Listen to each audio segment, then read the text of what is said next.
અહીંયા ગીર સોમનાથ જિલ્લાની પ્રજા વતી ગીર સોમનાથના કલેક્ટર દિગ્વિજયસિંહ જાડેજા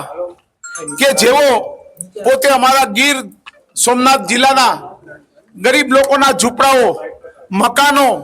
ખેતરોને ઉજાડી રહ્યા છે, એની સામે અમારી પાસે આવેલી માહિતી મુજબ આજ કલેક્ટર શ્રી દિગ્વિજયસિંહ જાડેજા અહીંયા રાજકોટ મુકામે ન્યારી ડેમના કિનારા ઉપર ખૂબ જ મોટું ફાર્મ ધરાવે છે, જે નિયમ વિરુદ્ધનું બાંધકામ પણ ત્યાં ધરાવે છે. અને આ બાંધકામની રજૂઆત કરવા માટે અને આ ન્યારી ડેમના સ્કેચમેન્ટ એરિયામાં આ મકાન બાંધી શકાય કે કેમ, આ ફાર્મ હાઉસ બનાવી શકાય કે કેમ, એને અમે નિયમ મુજબ એમની સામે પગલાં લેવા માટે અહીંયા રાજકોટ કલેક્ટરશ્રીને રજૂઆત કરવા આવ્યા છે અને અમે લેખિતમાં પણ એમને ફરિયાદ આપી છે. આજ